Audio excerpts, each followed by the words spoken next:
It's the Bush League Mud Show. It's the Bush League Mud Show. Let's go. Are you ready? Make some noise! All right, yo, what is going on is another edition, episode 31 for the Bush League Mud Show. Slade PJ coming at you this week, going over, giving you both your SmackDown and your AEW Rampage reviews. On top of that, the news and tidbits. We'll get into updates on both Bayley and Sasha Banks. We'll talk about the new look that Tommaso Ciampa, even though it's a small one, it's enough that everyone noticed immediately if you checked out Main Event this past week. Karrion Kross talks about his main roster transition, and then we'll also get into some AEW stuff that actually, believe it or not, involves Lita, and maybe we got some things coming along here that have formulated into her being a part of the Rumble. First off, though, be sure to like and subscribe wherever you listen to your favorite podcasts, and hit us up and follow us on social media at Bush League MS Pod.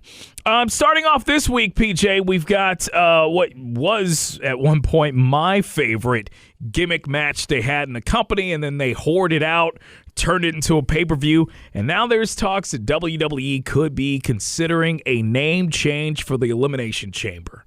All right. Big stuff here. Now this possible rebranding of the Elimination Chamber event to the possible WrestleMania Chamber. This, according to Dave Meltzer. It was noted that the name change, although it's not official until it's announced, it is being considered right now. There's no word yet on if this has anything to do with the WWE taking the chamber structure to the Kingdom of Saudi Arabia, which they'll be throwing a February, no longer pay-per-views, but... Yeah. Premium events. Yeah, so... But, yeah, I mean, I could see why they're doing it, because the Saudis are probably like, hey, WrestleMania is a big thing. Why don't you have a WrestleMania over here? Well, I'll tell you what, pal. We'll name this match a special match. We'll say it's a WrestleMania Chamber.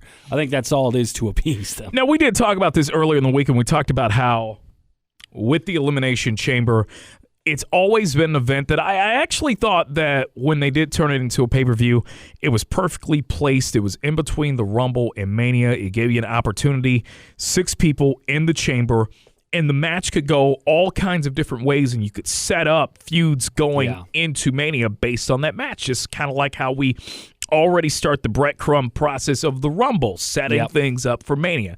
So the Elimination Chamber, I thought, being scheduled in between the Rumble and WrestleMania, I absolutely had no issue with that. And I do think that you still get your chamber match in between the Rumble and Mania, and that gives you a potential, I think, once and for all, that Lashley could be walking out of the Rumble with the title, or you could wait a little bit and have Lesnar lose it in a chamber match, maybe due to the bloodline at the chamber in Saudi Arabia, and that gets that belt off Brock so we can get him ready for the inevitable match at Mania with he and Roman. And then the Raw side of things, you can already start to formulate the picture there. Yeah, and there's so many things that could happen, and that's why we like the elimination match. Like you said, there's so many directions you could go. Imagine maybe a scenario where on the Raw side, they keep coming out of the pods, and Brock is, he's first maybe, and they work.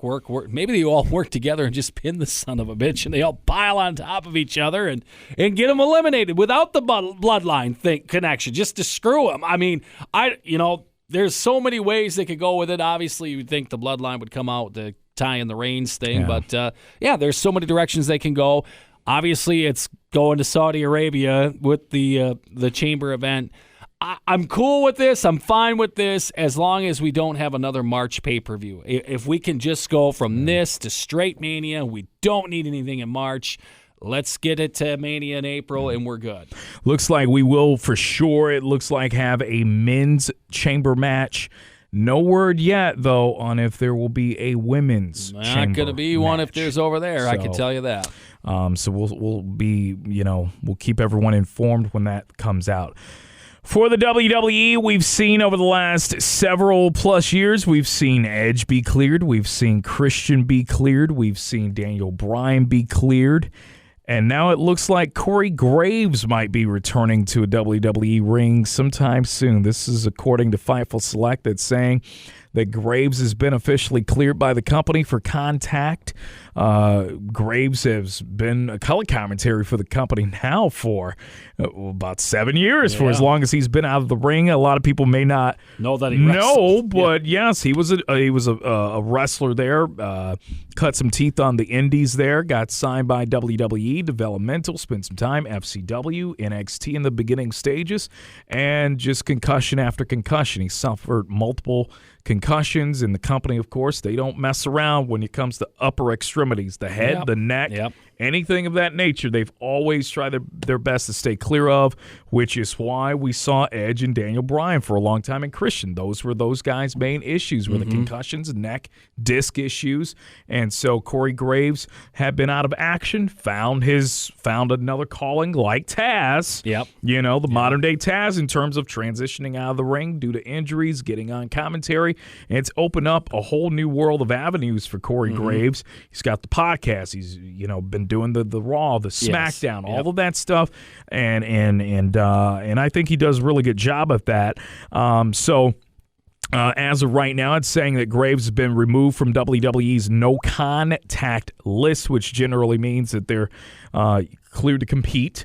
And so when they talked to Graves about this, he talked about how, well, number one, he's from Pittsburgh. He's now living back home in Pittsburgh, and that just so happens to be where the damn team doctor is for WWE, where they send everyone. So he figured he might as well give it a shot and talk to the company and go see Dr. Maroon, if I'm not mistaken, the name of that doctor. Yeah. So he got the urge. He said that talking and knowing the story behind Edge and Christian Daniel Bryan, he wanted to give it one more shot to see if he still had some stuff there left in the tank. I think between his commentary and his over-the-top glare at Carmella that everyone now knows they are officially engaged and all that. I think, unfortunately, it's bad timing to do something like that because we got the Edge, Beth Phoenix, Miz, Maurice, and now we got Adam Cole and Britt Baker on the other show. I do think at some point you could, if they're going to give this some serious thought about Corey Graves getting back in the ring, it only makes sense to play out the real-life romance between he and Carmella and have them raise some hell. I have no problem with couples being together in an angle as long as it's good shit, pal. Or, maybe, I know you said you came to me earlier this week. Well, what if he's an entrant in the Rumble? Yeah. We're running out of surprise guys now at the Rumble. I mean, unfortunately, that's what we loved growing up, but we got to face facts. Guys are getting older here. They can't make the spots anymore, and it definitely would be a surprise. Unfortunately, gotten spoiled and desensitized of the surprise entrants now. Yeah. And now it's to the point they have no problem letting you know who the fuck's going to be in this thing like weeks prior to it now. So it's like, where's the elements of surprise anymore? Yeah, so, I mean, that might be a possibility here. I've noticed he's growing the facial hair out. He's got kind of a Dr. Eggman kind of mustache going on commentary. I don't know if he's going. Obviously, he'll be a heel persona. I don't know if he's trying to grow that out, look like that. But maybe in the Rumble, maybe we see him as an entrance surprise. But the obvious thing is him and Carmella maybe working together here if they clear him. And I understand the guys. He sees everyone else get cleared. Yeah. And his dream has been to work on you think about it, he was always at NXT. When the injuries derailed him at NXT, he could never really work on the main roster. Yeah. I wonder, though, if that's where Vince might have an issue. Where, you never worked here, pal, but he's been on TV long enough. Maybe that will help him get over in Vince's eyes if they let him get in that, long term. So we'll find out. Corey Graves, he's been cleared, and we've got two superstars that look to be returning from injury soon. As WWE, they're expecting to have both Bayley and Sasha return from injury. So we're approaching the Rumble. Yep. And we've got, right now all these several stars that are out right now, and so we're looking to see where we can fit them in now that we're getting ready to go into Mania season. So with Bayley, We haven't seen Bayley since July of last year. She tore the ACL. Yeah. And that really sucked because Bayley was She was on fire. Fire. Even though, that bullshit thing they did with her at Mania last year. She still made it work. She still got it over. made it work. It didn't do any damage to her. So they are expecting her to get back into the ring. Sometime soon. They say she isn't too far off with that. And then the Wrestling Observer newsletter, Dave Meltzer, he's noting that Bayley could be returning as soon as next month. But it is most likely she will be back around March. Sasha Banks, she's got a foot injury, and that was originally said that it was going to be a 6 to 8 week thing. Yeah. So Meltzer's explaining on that one that would mean that Banks, she should be able to be back for WWE TV by the middle of March, and I've been kind of calling that she will most likely, it looks like she's going to miss the Rumble, but I think somehow she's going to end up being etched into a title match, one or the other in terms of the belts by Mania. So that's what we're looking right now. They are both expected to be back well enough in time for Mania, and it could only boost this division and give more clarity and give more of a pizzazzy, sizzling picture for the women's belts going into Mania. Because right now, if you're telling me that, no disrespect, but if you're telling me Liv Morgan is still going to be in the title picture by WrestleMania, then we're really shorthanded. And Bayley, she's a super fan of WWE. So, what is one of the most memorable surprises in Royal Rumble history coming off of an injury? Cena in New York. Obviously, the timetable says she might come after. I could see it where she is trying to push it to get in that match anyway. She doesn't need to win it, but just to come in and, do that, she would get a massive pop. I wouldn't say it was like on the Cena level when he came back after the pec injury and all that, but I think it would be a pretty huge thing. I think she would, she definitely is probably polling to get into the Rumble because, like I said, she is a super fan. It would get way over with the crowd. Even though she's a heel, they would love it. Bayley and Sasha Banks, before they made their noise on the main roster, they were legends in their own right at the NXT, the old school, the black and gold NXT what is it brand. Now? Yeah, 2.0 with rainbow colors. Every time I see that logo, I think Ultimate Warrior. The new one, yeah. I just or think Steiner the Ultimate Brothers. Warrior rainbow colors, but I know Steiner's son is the champion, but I see the Steiners like the gear when they used to come out in the 90s like that. I don't. Maybe they made that on purpose. I don't know. Well, NXT mainstay that looks like we'll be making a main roster transition here soon, especially since he dropped the NXT 2.0 title to a Steiner, Tommaso Ciampa. People noticed pretty quick that the main thing that kind of gave him that look, it's already been changed, right? When we get you up to the main roster, we got to change something. We got to put our stamp on you some way, shape, or form, and it looks like, based on what we saw for main event, if you were watching, I just saw the pictures. Is he carrying a scale to the ring? Main event? No, he's not doing a Skip Holly. Well, he had let the beard go gray. Yes. Since he's been in NXT. And I thought that gave him a very gritty look, made him even more badass looking more than anything. Well, apparently that is done.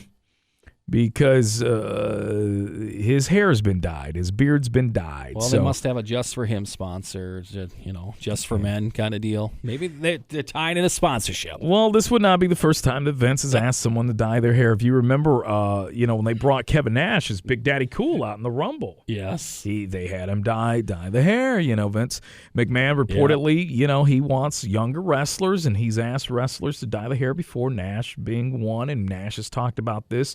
McMahon had asked Nash to dye the hair, and he felt that the hair. Well, the famous Doc Hendricks story when Michael Hayes joined the company, and basically on the interview, you want to get a haircut? Yes. Okay, let's do it right now. During the interview process, Michael sat down, they got a barber, and cut his hair. Yeah, the Freebird. Yeah, Vince is we've never seen Vince with a beard. No, and they say it's gray. But he just shaves. He shaves every single shaving constantly with an electric shaver. Hard too on the face. He doesn't want that. He doesn't like the fact that hair grows back. It's defeating to him. Exactly. He takes it personally. Anyways, so a lot of the fans online they prefer the gray beard of Ciampa. They like it as is. But again, when you get called to the main roster, pal, there's something that they gotta do to you.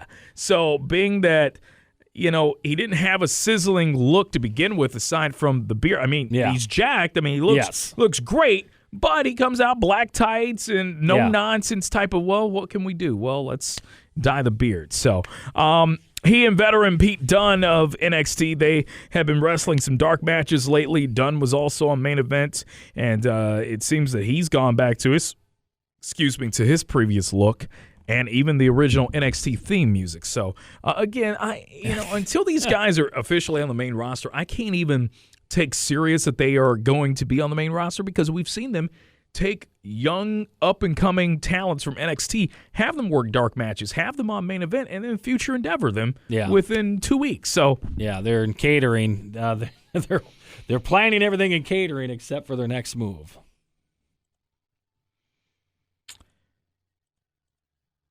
Someone that knows all about being fucked with appearance-wise after coming up to the main roster. He's back to being Killer Kross, the former Karrion Kross of WWE NXT. He recently talked about how everything just felt wrong after he arrived on the main roster. So, here's the thing. This was a guy who he was a star, became a star outside the company on Impact. Yeah.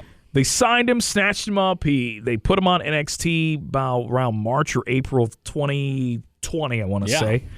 And then he went on this big dominant streak, ended up winning the NXT championship, and then he got hurt, unfortunately, was out for a little bit because of the shoulder, but ended up coming back, winning it back from Balor, and then we go into this whole thing with Samoa Joe. He loses it. They call him up to the main roster, and then we got him immediately losing matches to Jeff Hardy, who couldn't get a winning streak to save his life on his own. Anyways, all of that, what is most noticeable about that whole main roster thing was we didn't have Scarlett with him, and we put him in a fucking demolition mask. Correct. No, people to this day are still going to... Well, anyways, he addressed that whole thing, that doomed WWE main roster run, which began with the Jeff Hardy loss on Raw. He ended up talking to Renee Paquette, the former Renee Young of WWE. He was on her Oral Sessions podcast along with Scarlett. And he talked about that, and he talked about how he said, quote, because part of this business is doing what you're told, my intuition was telling me that everything was off. He said everything felt wrong, and I felt something bad coming like 4 months before it happened. So here's a guy that, based off that comment alone, did not want to go to the main roster. Or he knew he was going to get fucked with. Yeah, he said, but everyone I would talk to was like, oh, no, everybody loves you. It's good. You have no problems, yada, yada, yada. But I felt it coming. I tried to, as professionally, politely as I could, talk to people in the chain of command about that. And I just tried to be a good sport about everything. Well, it just didn't go his way on the main roster. As I mentioned before, he ended up losing the title to Samoa Joe, which Joe never defended it. No, Joe got injured. No, or that was the angle they were playing, right? They could never prove. They never talked about the injury. It was never talked about ever again. But that was at NXT TakeOver 36 back in August. Kross ended up being released around November 4th. Yeah. So we didn't even get 6 months out of Karrion Kross at the main roster. No, so you got him in during the pandemic, basically, and he only had live fans for maybe, 8 months before they future endeavored him. So the gimmick was never being able to be in front of live crowds. I don't know. The whole Scarlett thing was mysterious. Why Vince, you would think, would love her and the presentation. She's selling out on OnlyFans right now. So, I mean, there was money there to be made, Vince, and he's losing out on that now. All that it tells me is that, once again, it's just that the people, the chain of command on the main roster, and we know who, the main ones that called the shots, he just wasn't their guy. It was, again, based on these latest WWE releases, which were more behind-the-scenes people rather than in-ring personnel. But anything that was connected to Triple H, it seems like was just decimated one by one by one by one. And Kross, unfortunately, just guilty by association, it seems like. Yeah, and that's the guy that most of them all trust. I mean, that's what you hear from the comments coming out. They trusted him on that level. It looked like he gained that trust on the NXT level with a lot of these guys, especially the indie guys coming over with contracts and all that. But then all of a sudden when, unfortunately he had the event, the cardiac event, and it must have been before that too. I mean, they're dropping the breadcrumbs here and there where they were thinking of taking over NXT. It's just ever since that point, yeah, they have been on just trying to everything that Triple H touched, just get the hell rid of it. As if it wasn't on the main roster, we could keep the DX memories and when he was champion, the game, Cerebral Assassin, all that stuff. But the NXT stuff he's done for the last 8 years, let's just demolish the hell out of it. And that's what they've done. Even if they're also close with Vince, too. It's said that William Regal, not only close with Triple H, very close to Vince as well. Yeah. That couldn't save him. No, I don't understand who's telling Vince. People are saying Vince is making all these decisions. I don't know. Yes, he is the ultimate decision He's signing off maker. on him. Is he, though? Is he? They have a board. They have to answer to. Boards He sometimes, is the head of the table when it comes to the board. But He's they got can controlling control him. interest. Well, he's got controlling interest. Well, it's been storyline that they have taken control away. Have they threatened to take control away? when the fuck have you if they started didn't listen? believing in WWE storylines is what I want to know. When a guy gets 80-some years old and they're saying he can't fucking run the company anymore, and you have a young guy We've shit from on the storylines for months, Well, and I'm now just you saying. believe in WWE storylines. I'm believing Nick Khan knows what the fuck he's doing. And look what he's doing. He's overtaking the board.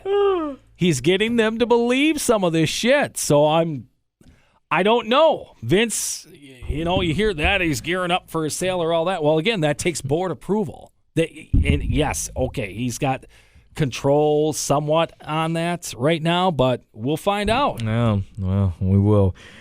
Tammy Stych, the former Sunny Hall of Famer, big part of the pre-Attitude Era WWE into the Attitude. I think of Tammy Stych as, when she was the lone one, and by that I'm talking 96. When I think Sunny, I think late 95, 96 was definitely her year into 97, and that was about it. But if you want to, when you talk about the divas and all that, she to me is the number one. Yeah.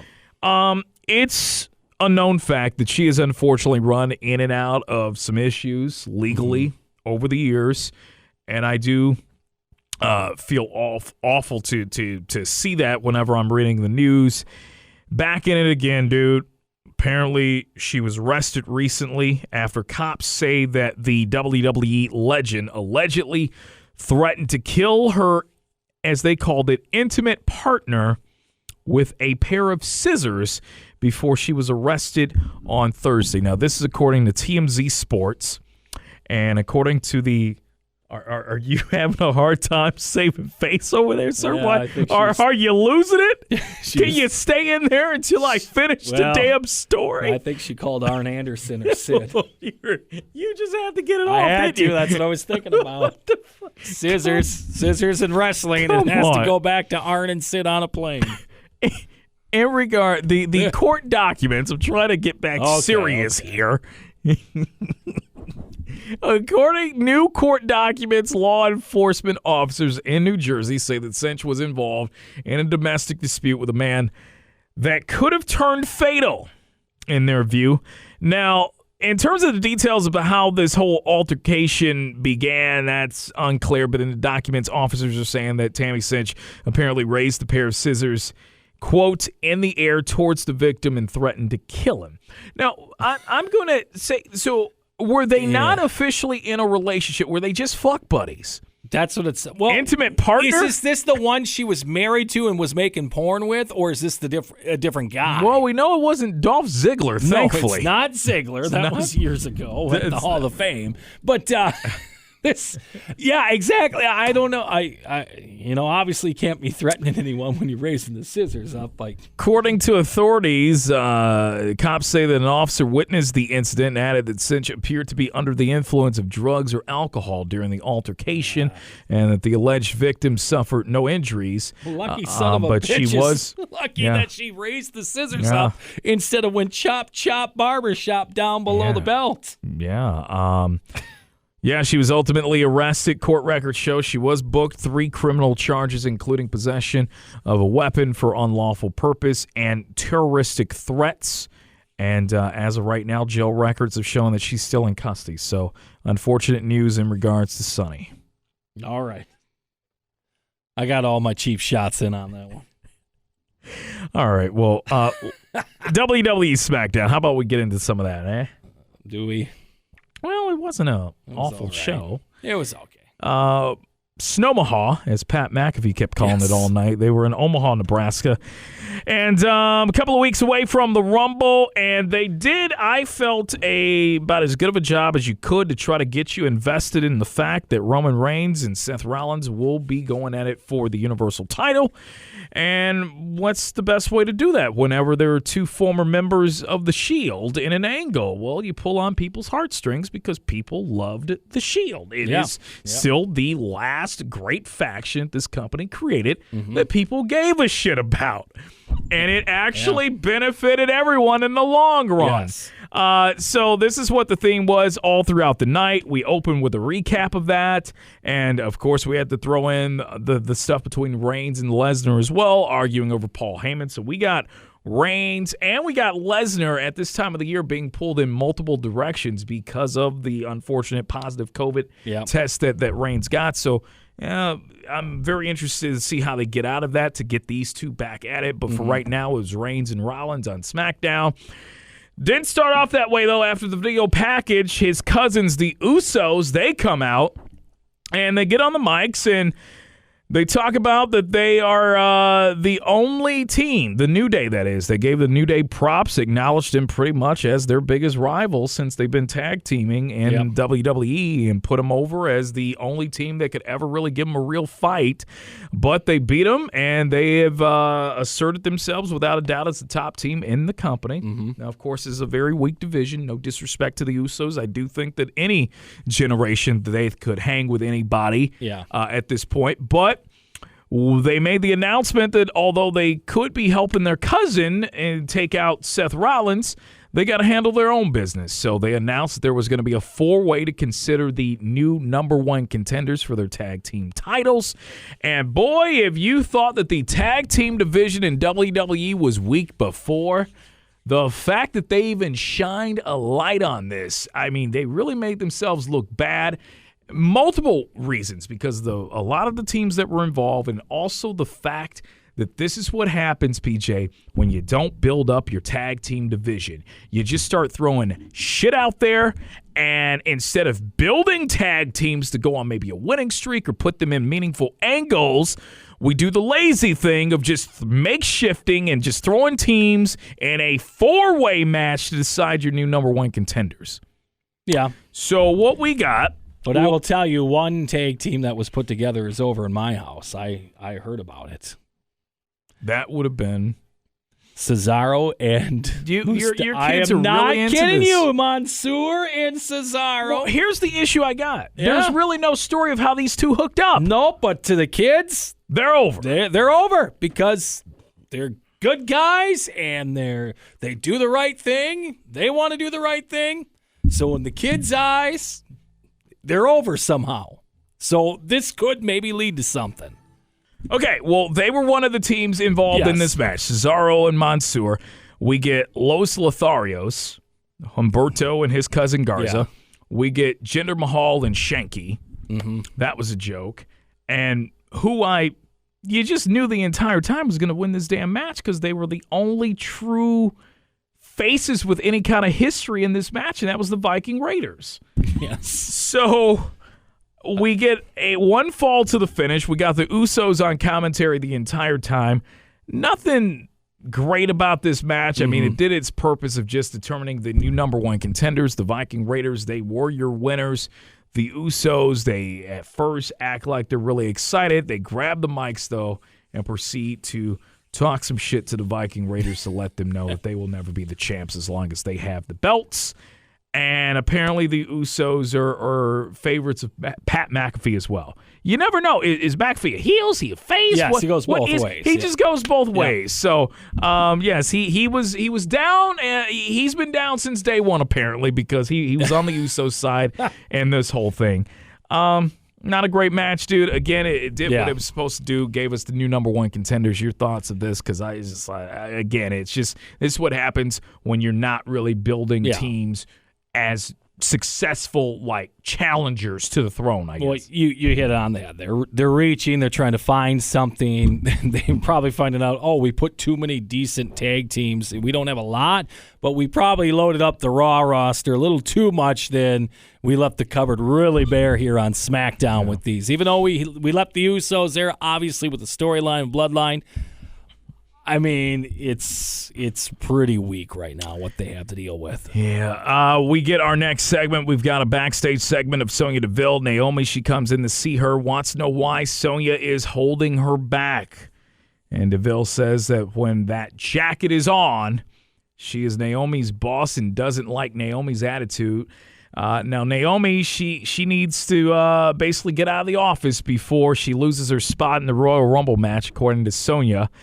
And here's my thing. Naomi and Sonya, they do fine on camera together. Mm-hmm. Now, Naomi, she eventually leaves. Adam Pearce comes in to talk about how cold Sonya, he's talking to her about the temperature. This also became a theme of the night, the room temperature in the office.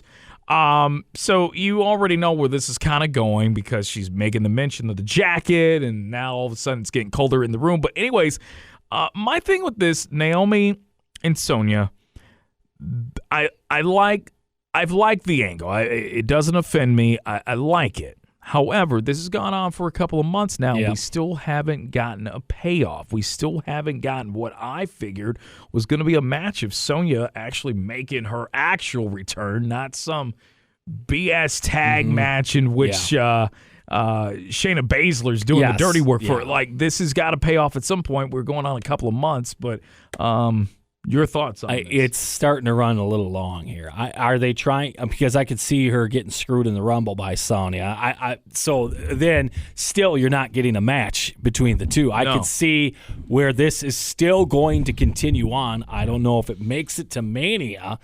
That would be way too long, I think. But we'll see. I don't know if it'll be a blow-off on the show. I think maybe that's what they're making it for, so they can have, a marquee match of a storyline on the show coming up after Mania, because, they are going to have to do some things on there to fill some time and whatnot to get to Mania. So, I mean, that could be a good story to finish off on SmackDown. But, yeah, they got to start dropping more breadcrumbs and just getting to the eventual finish of this thing. We start off SmackDown with the package of recapping everything between Reigns and Lesnar, but at this point, this is our first time seeing a package they have prepped together. The history of Rollins and Reigns, mainly looking at the original Shield run. So as they're doing this, I was thinking to myself, and I know for you, and you talked about what Fox probably wanted to help hype this thing up and all that, newer viewers that maybe didn't know the previous history of these two in the Shield. As I'm watching this stuff, I'm thinking to myself, he's had really no Usos around him the last few weeks. There's no Heyman. Yeah. He's feuding with Lesnar on top of Rollins now over this belt. Yeah. So he's been coming out solo. And now we're showing the Shield shit, which people know, professional wrestling, it's a work. Yes. People still look at Rollins as a true heel in that he was the guy that broke this thing up. So I'm thinking to myself, in a way, you got to be careful because you're starting to turn Reigns babyface in a way. If you're going to show all these packages of Rollins being devious behind the scenes of breaking this faction up, and now he's the cackling heel, freaking, they've now officially put that freaking in the name now. So I'm like, it kind of makes Roman look like a little sympathetic in a way.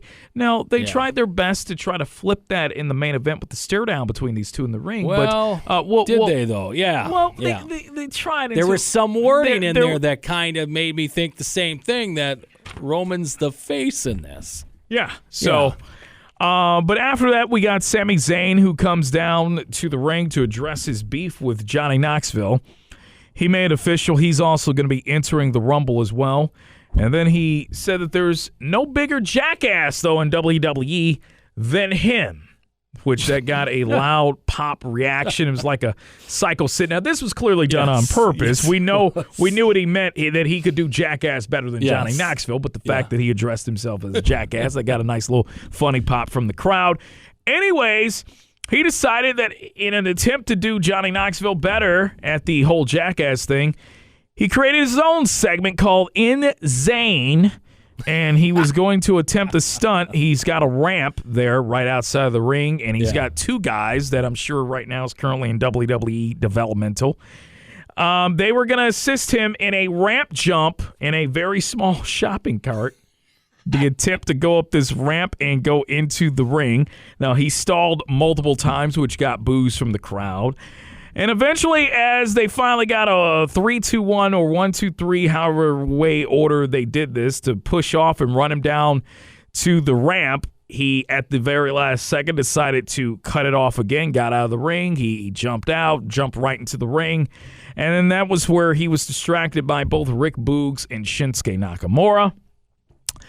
He gets distracted. He's looking at Boogs. He turns around. Nakamura hits him with a Kinshasa, and then he gets press slammed into a crash pad outside the ring by Boogs. So this was more of just a comedy act more than anything. But I love it. I love Sami Zayn is earning his contract and then some in the last year with the conspiracy theory thing, and now, the jackass thing, and then the stuff with Brock was pure entertainment. If you're here for the ha-ha, he's doing great. And, of course, he can work his ass off in the ring, too. So, Sami Zayn, he's the locker room leader of SmackDown, and I'm buying it. I am. I'm loving Sami Zayn. We get a backstage segment because, of course, we did. Aaliyah finally, after several months, finally ready to make her singles debut. She hopes that she doesn't embarrass herself. Natalya comes in and says there's no shame in embarrassing yourself against her because she has 3 Guinness World Records for WWE, and she even has the book. So this has now become the new gimmick, I'm going to guess, for Natalya, the Guinness World Record holder. Aaliyah didn't know, though, that the Guinness Book of World Records was still a thing, and then she... Natalya glared at a joke on commentary. Yes, it did. Aaliyah, she walks out and goes down to the ring, and after Aaliyah makes her entrance, we get Natalya, who's still in the back, to talk about her records, the most matches by a woman in WWE history, most pay-per-view matches in WWE history, and the most wins by a female in the company's history. And she says that later on, or in a few minutes, actually, when she gets into the ring with Aaliyah, she's going to set a 4th record for the fastest win in WWE history, breaking the mark of 3.8 seconds. Natalya gets into the ring and immediately stomps Aaliyah down in the corner, unloads on her. This is before the bell. The referee, he's ready to call this thing, but Aaliyah, she's begging and begging and begging. And actually... the bell finally rings, and as Natalya is approaching Aaliyah, she rolls her up for the pin. And this is at 3 seconds, PJ, in which they made the announcement at ringside that this was now a new WWE record for the fastest pin. So debut match, Aaliyah is a record holder, 3.1 seconds. This is clearly just kind of play off the storyline. Yeah. I guess we're going to do now the new thing for Natalya about her being this record holder. This is going to end with, I don't know, maybe Natalya just doing the honors for Aaliyah. Well, this She's was done all the about honors for a lot. This was all about McAfee on commentary.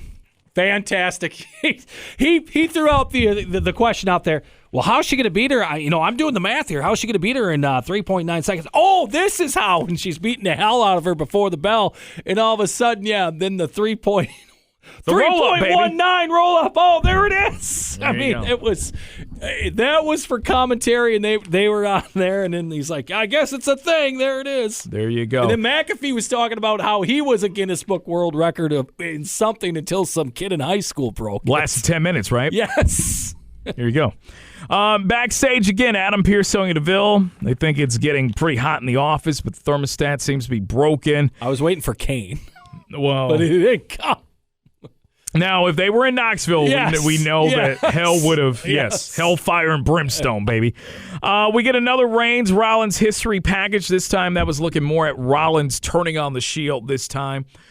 Then we go back to the ring. Michael Cole, he's standing there in the middle of it and brings out Lita, who's looking like a Oompa Loompa. She looked rather fucking orange as she came out, so I don't know. A lot of time at the tanning bed. Lita still looks great, by the way. First time on SmackDown, they continued to make a point of this. First time all night, they kept talking about it. First time in nearly 20 years, Lita on SmackDown. She says she's glad to be back home, proud of her career. And she never got to be in a Royal Rumble in her day, though, and now she's going to win the match and headline WrestleMania. And we talked about this, that, you know, the way this is going, as soon as they announced her for this, social media immediately jumped in and said, just make this the fucking Mania match. Yes. You need someone for Charlotte. Just make this the Mania match. Every year we're bringing legends out of retirement. We're clearing people. We're bringing people back to sell tickets. Yep. And right now there are no true, real contenders for Charlotte that we want to see her work with for the time being. Make the damn match. So I'm guessing that's what we're looking at right now. We're maybe. Becky's name was also mentioned. Becky was named in this. So after this, Lita, she goes through a whole spiel. Cue the Charlotte music, who comes down to interrupt, saying she's going to handle the rest of the interview. She says that the run that Lita is on right now will be over, and her WrestleMania dreams will also be over as well. Now, Lita, she talks to Charlotte, says she's heard about Charlotte, doesn't get the flashback Friday Tanya Harding thing. She doesn't get that whole thing. Charlotte came out looking like a figure skater, she ready for competition. She did a little pose. Looked great, by the way. But that was brought up. She doesn't get how Charlotte doesn't tip over with that giant head, as she mentioned. Then we got a very cheesy giant head chant from the crowd. Yep. Charlotte says she can't hear it. Anyways, Charlotte talked about beating Trish Stratus down at SummerSlam of 2019, sending her ass back in retirement, and she plans to do the same thing to Lita. Yeah. So that was when Lita out of nowhere hit her lying flat after a twist of fate, which, I know her and Matt are cool now, but, once we did the whole Matt Hardy Edge Lita thing. Well, it was her finisher, and then going off the top. She didn't go off the top tonight, but Lita was the third Hardy brother. Remember, there's not a Hardy though in WWE anymore. So, wow. I mean, how about they it, pal? forgot about her, pal. So you can use the move. After that, we got Ricochet breaking. We saw that again. Ricochet breaking Ridge Holland's nose at day one. Sheamus says that he's ready to get some revenge for Holland's sake. So we get a match of Ricochet and Sheamus for the 50th time in the last we've seen calendar these guys year. Work so much. Yeah. We get a point in this match. Fast forward all the way near the end. We got 10 forearms to the chest of Ricochet. So Sheamus goes up only to get sent face first into a post. Springboard sunset bomb that gave Ricochet a 2, and a regular sunset flip got him the same, and then a broke kick to knock Ricochet's ass silly again for a 1-2-3 loss. So there you go. It is what it is. They got to the end pretty fast, and I was very thankful for it because, as you mentioned, these guys have faced off so many times. Way too much. Amounted to nothing for Ricochet. No. Not even Which Sheamus. I'm sure Sheamus wouldn't mind losing the Ricochet. Yeah, but you know how they feel about him in the back. And clearly. it hasn't really pushed Sheamus any further either. I mean, they're just stuck right there. We get a look back at Aaliyah's record-setting win, which is now an official record. Then we get another backstage segment. Sonya Deville and Adam Pearce, they're still complaining about the heat, so Pearce goes to check out maintenance, try to see where they are. Sonya takes the jacket off, and, of course, this is where we see Naomi back in the office and said that it's now time to fight since she doesn't have the jacket on. Adam Pearce is quick to get back into the office to separate the two and feels that, just like Naomi has thought, that Sonya has been unfair. She was moving that goalpost all around during that title match last week between Naomi and Charlotte, and that he feels it's only right that Naomi gets her second shot again next week on SmackDown for Charlotte. So here's the thing, though. He didn't say anything or make a judgment on Sonya's barred from ringside or barred in any way from this match. So we're going to get another fuck job. Yeah. And this will continue between Naomi and Sonya. And it's kind of, strange where they are. Are they supposed to be heels? Are they supposed to not be heels in the authority position? Because they keep going back and forth on this. He was so hell-bent on Raw winning the Survivor Series. And it's still confusing, all of this angle for them in the power angle, I guess. We get a look at Seth Rollins again, another package. This time, Rollins cashing in the Money in the Bank at WrestleMania 31 in San Francisco. As many people remember, he was on that card earlier in the night. He had faced and lost to Randy Orton. One of the best RKOs of all time. Absolutely. And then we get the main event match. The first time, I want to say, that Reigns and Lesnar headlined at WrestleMania. That was in San Francisco at Levi Stadium at WrestleMania 31. That's when the first mention of Paul mentioning Reigns' family. Correct. That was the first time people made that connection that Reigns' dad was in the business. Yes. Yeah. And so that was a Lesnar-Reigns match in which Rollins cashed in, became champion at the end of the night. First time that, and I want to say, has that been the only time that Money in the Bank's been cashed in, and a main event. So we got that. We got a match of Kofi Kingston versus Madcap Moss.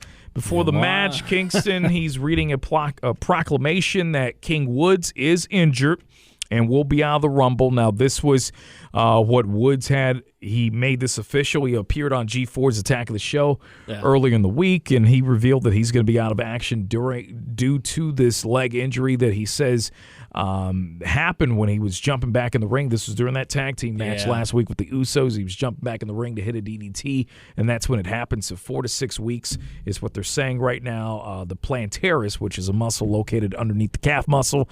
So, a couple of nagging injuries over the last couple of years for Xavier Woods. You really do feel bad for him, especially right now since they just put that King of the Ring gimmick on him. So, and you got to think too, with him, very successful with the Twitch channel, YouTube, the G4 stuff, all the video game stuff. Gives him more time to be on the live stream. Yeah, but you got to think too, how many more times do I want to keep coming back? He's got his PhD too. Yeah, very smart like he guy. Really needs wrestling. Yeah, he doesn't. So I mean, eventually that question's going to creep in. After that, we get Happy Corbin and Madcap Moss coming down. Corbin's bragging, says that life is good for him. Very happy. Showed off a brand new $50,000 watch that he just recently purchased, which looked like a $200 Citizen watch, if you ask me. I've had plenty of Citizens in my day, so that's exactly what it looked like. But, hey, maybe it was one of Vince's watches for all we know. Yeah, that's probably what it was. So he'll lend him a cape next week. Yeah, so we got this match, Kingston and Madcap Moss going at it. And Madcap Moss, really nothing special about the match. Didn't really go long at all. Madcap Moss with a victory over Kofi. Yeah, it's just another match that was there. Didn't do anything for anyone. No. They got through it fast. That was to get us to the showdown, the face-to-face showdown to end this show. Seth Rollins and Roman Reigns. Seth going to be challenging for the belt, the Universal title that is, at the Royal Rumble. And we get in, and Rollins gives his spiel. Reigns comes down. And before he decides to address anything that Rollins has said about him, he quiets down for the crowd in Omaha to acknowledge him. Mm-hmm. Rollins throws out the shield fist, and Reigns says that that's beneath him now. But Rollins brings up the fact that Reigns has never beaten him in a title match, and everything that Reigns accomplished, would it be possible without, has he ever accomplished anything really on his own since the Shield left? And he went on to talk about how he had just a fine career before he even met Roman Reigns. Now, of course, this is shining a light on the Tyler Black ROH days and all of that, while he said Roman, in his words, was still riding the pine in the CFL. Yes. And even though he didn't throw the jab, he could have said just like your cousin, because old Dwayne was riding the pine in the CFL too, right? So we're going back and forth with this. And that makes Reigns laugh because while Rollins, he's still in the past. Reigns says that he is the best ever. And Rollins says that he was climbing the ladder long before they ever got into contact. Anyways, this goes on and on and on. And eventually, Rollins says that he helped create Roman Reigns and he can now destroy him. But Reigns says that if he wanted to face a star, Rollins wouldn't have been his pick. Especially not out of his own house. He would have rather picked his wife. This was enough to get Rollins kind of quit from the whole cackling thing to actually kind of take it more serious. But by then, we get the Usos ready to make a run into the ring to take Rollins out. But Rollins, with his spidey sense, was able to duck and dodge and get the hell out of the way. He runs out of the ring, jumps on the commentary desk. The Usos go after him there, and he's able to escape there, gets back into the ring, stares Reigns down again, and the Usos can't give it up. They take one more stab at it, and Rollins able to get out of the ring unscathed. We got these guys staring each other down, and 2 weeks ago to Rumble, and I thought they did their job, I guess, to get you invested into this match and take your mind off of Lesnar for a week. That whole creator line was very interesting that they brought that up because you've heard the stories that Chris Hero was supposed to be in the Reigns spot of the Shield. And Rollins, I think he had a little say in that. So I'm surprised they are kind of bringing that a little bit to light. If people dig into it and look for it, that they're actually making that out there now. So that was interesting to see, and that kind of makes him the heel in this. And Reigns, trying to fight back against the guy, but then all of a sudden his cousins come running in, and you don't know who the hell to cheer for in this match, I guess. On to AEW news. Not much really to get into this past week, although there was news that came out earlier in the week, PJ, that prior to the WWE return that we saw of Lita first being expected and announced for the upcoming Royal Rumble, we also saw her on SmackDown. It appears that Lita was also in talks with AEW, and Vince kind of got that edge inkling and said, oh, no, this is your home, pal. So this appears to be what Fightful was reporting, and it looks like that although a deal was not worked out, that that this is some talks that apparently were happening. So this is after a couple of weeks ago, actually, Lita said on her Twitch channel that she was open to signing with AEW, and that was around the time when the talks started. Your thoughts on that? Well, yeah, that's what everyone should be doing in the wrestling industry right now, is saying they're having talks with everyone. That's where you get a payday. That's why competition is good. It's more good for the workers than it is for the owners. Yeah, it's absolutely smart, even if there were no talks. And I'm sure AEW has been reaching out to multiple people. Doesn't mean they're any serious or anything like that, but then they can go out and I'm not saying Lita was 100% doing this, but then they can go on their socials, having talks with the big, and then all of a sudden, whoa, wait a minute. So, it's good for the workers right now. They can pin them to each other, and if they want them for their product, they're going to sign them. So, bravo to them, and hope they keep on getting paid. We talked about this last week, although it seems to be pretty much confirmed now that Jon Moxley is finally set to return to the pro wrestling ring after spending some time away from the ring to be in rehab. The former AEW World Champ PJ, we haven't seen him in action at all since November, and so it looks that he will be appearing at the GCW event, as he'll be facing Homicide for the GCW World Championship at the World on GCW event at the Hammerstein Ballroom, January 23rd. So this is more just putting the alert out there. Yeah. You know how I feel about it. I think AEW should have first dibs. First time we're going to be seeing Jon Moxley at all, any kind of photos, videos of him back in the ring in action. I think that should be with AEW. But the 23rd, there you go, 8 days away. Like we said, this is this is a mistake, but all right. He's letting the performers perform where they want to go, like he said he would do. So Tony Khan's got to live with this if this is his first appearance. Also on that card, I saw Joey Janela versus Matt Cardona. Yeah, that's on there. I think Double J is going to be doing a spot, too, on that show. So People are thinking Double J's got a new promotion that he's trying to brew up right now. Yeah, so coming to a major league or minor league ballpark near you this summer, potentially. We'll find out.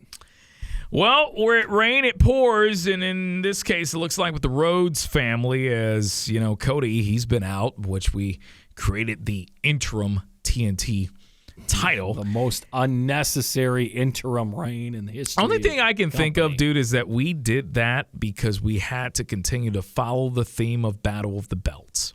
Yeah, and that's why, again, they should. I think you talked about that last week. Yeah, but then again, a good point. You could have just canceled the damn match and just. I mean, it's not like Cody was going to be out for months, right? No, not at all. Just like I just smell ladder match. I smell ladder match. As the CDC says, if it was a tested positive, it's 5 days quarantine. So he would have been ready for Dynamite. They didn't need the interim thing. But also on that show was a belt that's not recognized by the company defended as well, and the FTW belt. Yeah. So the whole Battle of the Belts concept, it's the whole thing of branding a pay-per-view or show around something that's not feasible, and you could have had some non-belt matches on that. Sammy Guevara, he is the current interim TNT champ, the person he beat for it, Cody's brother.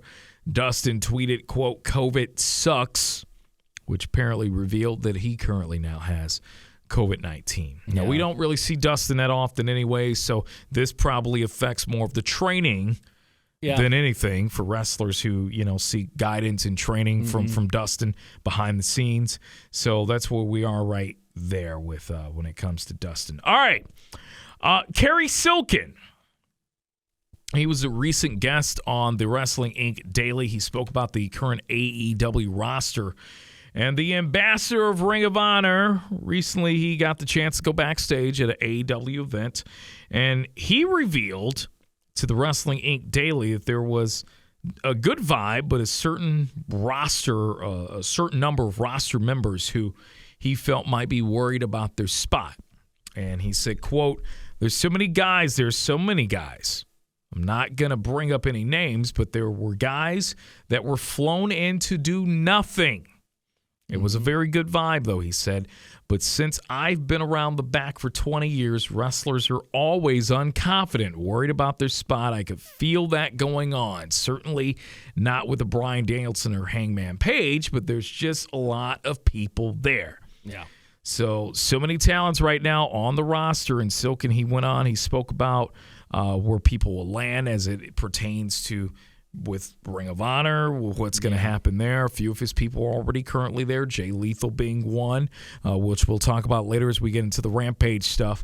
But so all the Ring of Honor stars are out of their contracts at the moment. So he talked about that. And so big roster, and again, it continues to be said that Tony Khan, unless it's for disciplinary reasons, he doesn't want to go the route of cutting. But eventually, as you continue quality-wise to load up your roster, and you've got these TV deals, and at some point, cuts will have to be made.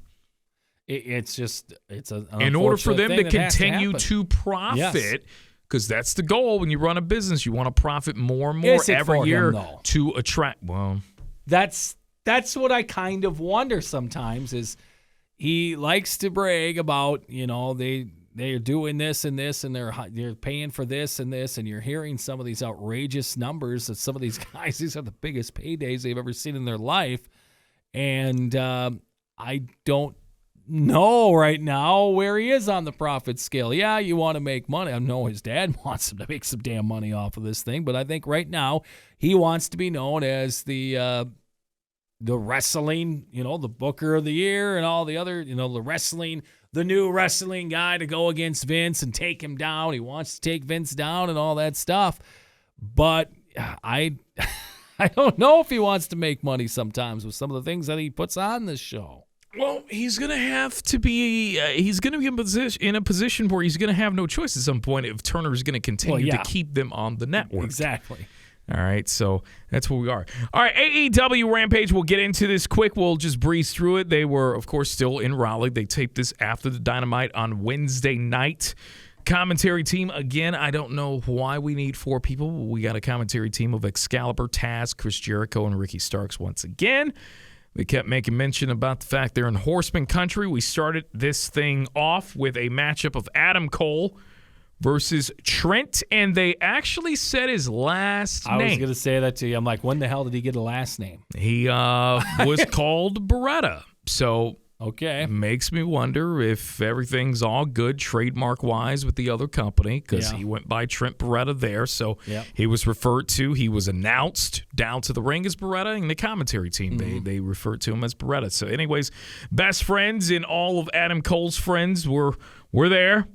Trading some chops to start off this match until Beretta was able to toss Cole, toss him down with a suplex back up. Beretta, he sent to the floor and then into a barricade that put him in trouble for a little bit there. They go back inside the ring, and Cole hits his own suplex before Beretta is tossed right back to the floor. At that point, we got a Panama Sunrise that got countered into a backdrop, so then Cole sent him into the barricade. We got a break. We come back from it. Beretta, he's fighting out of a chinlock, tornado DDT that planted Cole.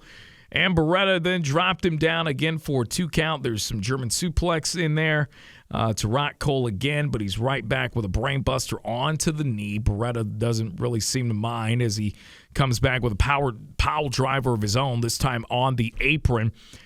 At this point, we get Cole, and he's back with a Panama Sunrise, like no later than 15 seconds later. Yeah. And then we got another Panama Sunrise that got countered into a suplex, hard clothesline from Beretta. Cole, he still can't hit that damn Panama Sunrise. Beretta reverses it into a strong 0 for a 2.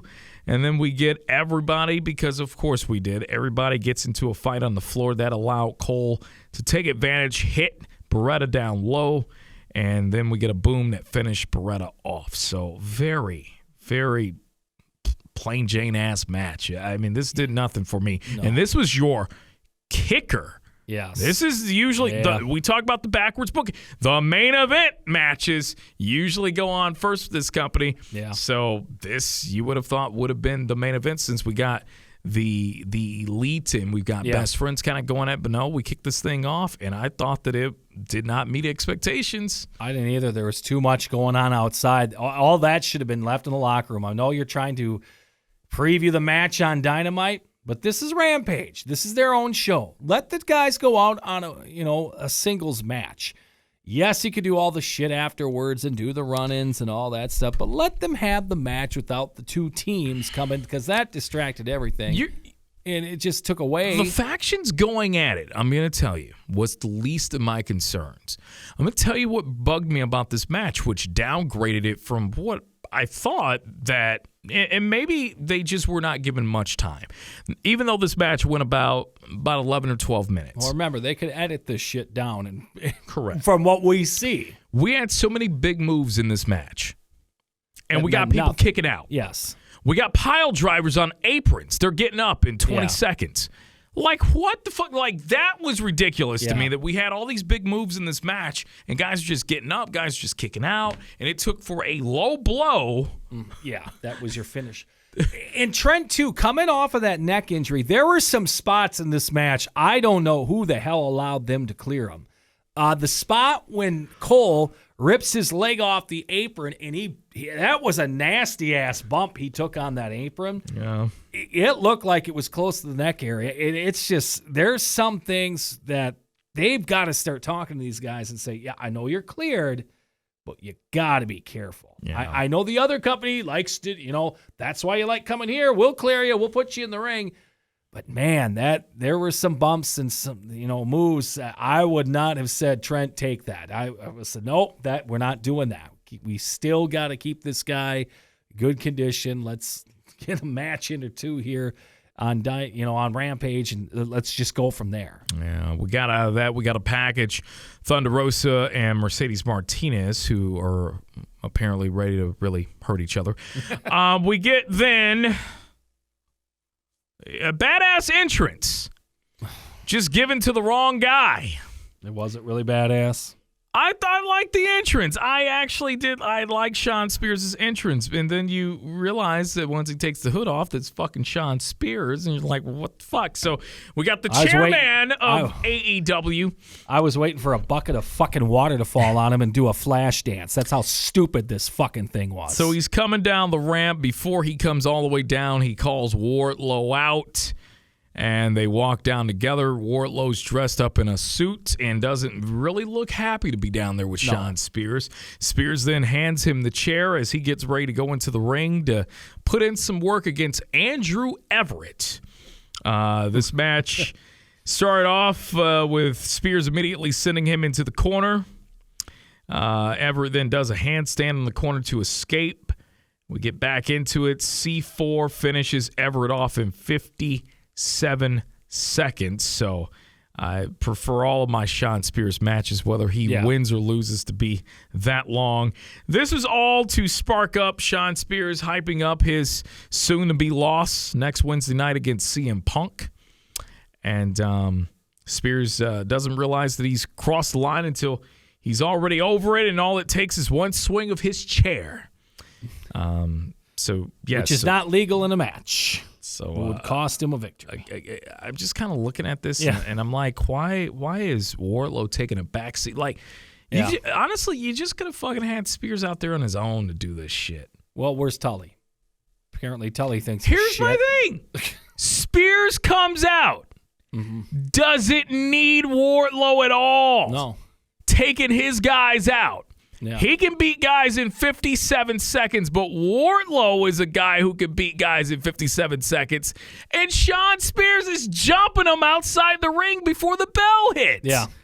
I don't get that. It's all confusing booking and gimmicks between these two. Am I thinking this too much? No. Am I making sense here? Yeah, you're making total sense. I don't understand it. Shawn Spears is a bigger badass that can finish guys off quicker than Wardlow, who's bigger than him. And you would think the gimmick, or how he's working as a character, is he would do the shit where he would throw the guy outside the ring and then have Wardlow beat the shit out of him, throw him in the ring, get the 1, 2, 3 quick victory. No, they're doing the freaking, like you said, they're doing the complete opposite right now of the characters. I'm not joking when I say that after this, I saw what I thought was the best damn segment all week on AEW. We got a diss track, probably the best diss track of 2022. Compliments and courtesy of the Acclaimed. This won the night for best segment on all wrestling program. It did, hands down. Because first I saw this come on, I'm like, what the hell is this? And then I dropped the audio down. It's golden. I actually loved it. Yes. We get a music video of the Acclaim, a diss track on Sting and Darby Allin, who they apparently seem that it's very weird and don't like the fact that we've got an old man who's friends with a much younger man. Yeah. So here's the thing. We got all kinds of references in this. Oh, yeah. Now, the story's out there that Darby Allin was on Sex Sent Me to the ER, which he admitted this was a made-up story for TV to entertain the masses. So that was referenced in this. Yes, it was. Caster also referenced Sting taking the buckle bomb. Yep, they'll give him that. And then we got constant talks about Sting having to have a bat for reasons of compensation. Yes, so, exactly. I mean, they just nailed this out of the park. It's just too bad that this shit's going to end with them losing a tag match. Yeah, it's going to end with them losing, and then, unfortunately, they do the AEW thing is they didn't go to break after that, so then people could react and it'd be on social media and it could gain some traction. Then people could tune in and say, what the hell did I miss? They went right into the next damn match. We went right into done. A match of... Again, the Bunny with Penelope Ford and Nyla Rose with Vicky Guerrero at the ringside versus Chris Statlander, Red Velvet, and Layla Hirsch. So, I mean, that segment needed to go into a break. People needed to react. And the action had already started. Once we cut to the match, they were already basically going at it. Yeah. So we get into this match, and Nyla Rose, she hit a belly-to-belly suplex on Layla Hirsch, but lets Hirsch get over for the tag to Statlander. Bunny comes in, gets taken down with a front face lock, and then that followed by a power slam for a 2 count.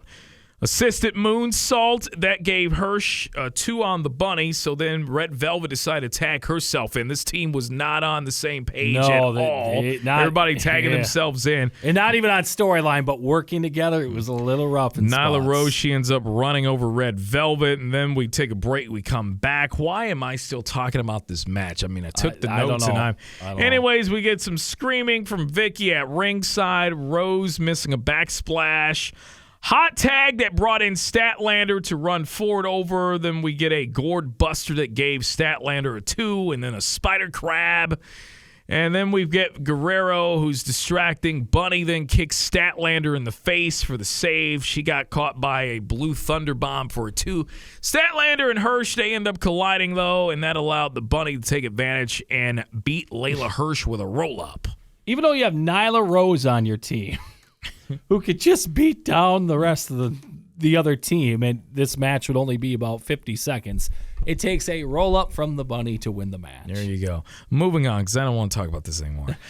We got a backstage segment. Dan Lambert, again, with Scorpio Sky and Ethan Page. These guys are worthless. I'm just, every Sky time I actually, see I thought, cut a pretty good promo. He did, but he just doesn't need to be with these guys. Well, yes. That's the problem. These are losers. They don't win anything. They say they're winners in their promos, but they haven't won a damn thing ever. This was all circling around the TNT title. Scorpio Sky wants to know why he isn't getting a title shot when he, in his mind, is the face of TNT.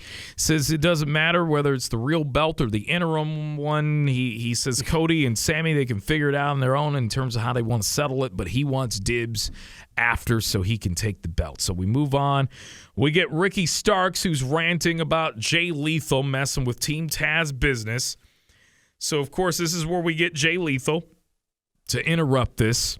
Lethal says he's been watching Starks for a few months now and doesn't really remember him wrestling very much, and the challenge is thrown out for the FTW title, which Lethal on the mic admitted is not a recognized belt. No. But because of the fact that he knows that Starks, it means everything to Starks right now, that's why he wants to take it from him. Yeah. Starks didn't like that, had to be held back. They took Lethal out of there. They have to keep these two apart. So he says with Starks, we know we probably won't get the answer tonight.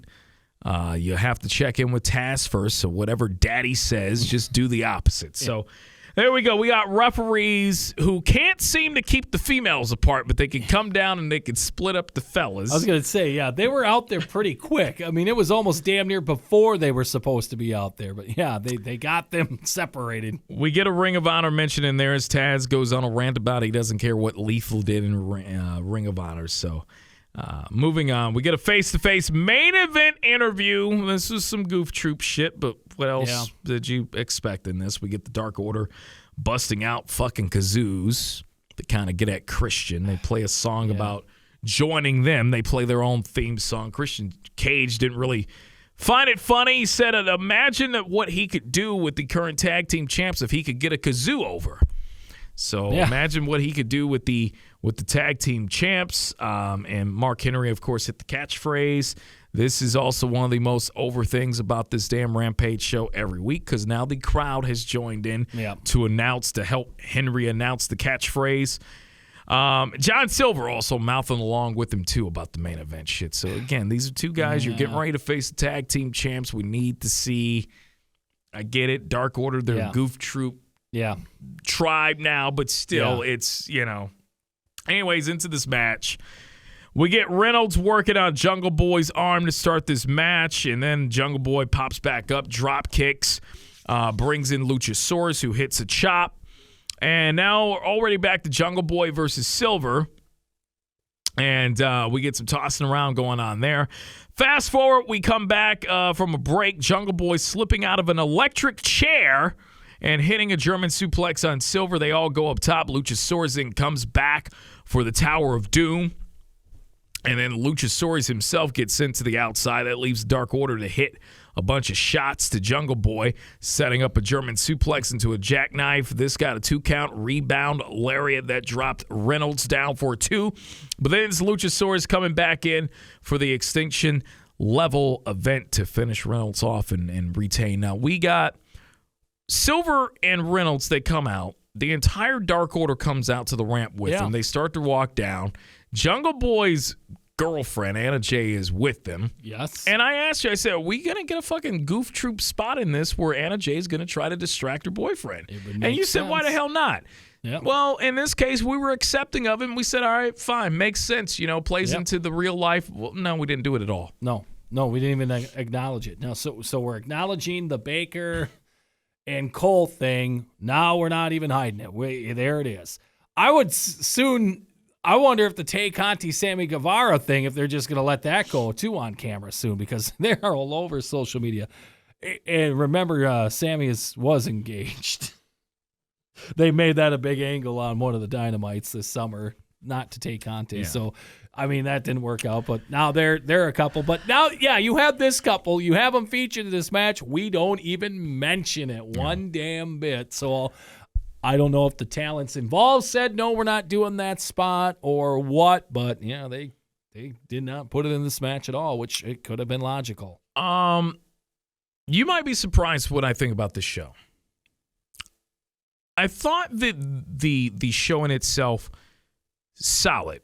If they could have slowed it down a bit. I just felt this was a very rushed show as far as what was shown on TV. Because they try to get most matches on because that's what they pride themselves on, is getting more matches in the ring. But sometimes...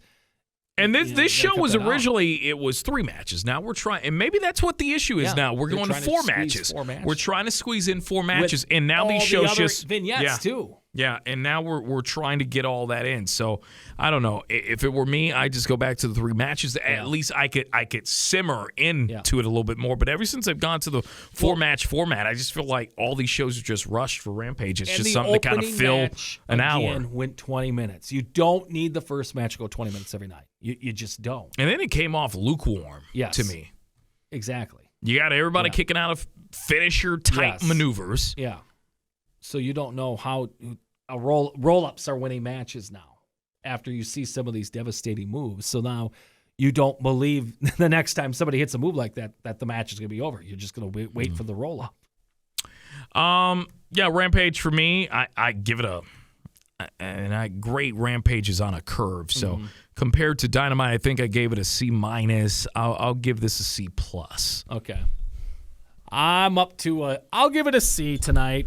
Again, the Acclaim spot, like I said, the best thing. You didn't throw shit around, so I think that was good enough for a C at least. Yeah, it was a C, but the Acclaim thing was the best thing on wrestling programming probably all week. So that's what helped saved it in my eyes, and we'll give it a C. All right, episode 31, Slade PJ with Bush League Mud Show. Like and subscribe wherever you listen to your favorite podcast and social media. Follow us. Promise we'll follow right back at Bush League MS Pod. We'll be back at you for a Raw review early next week.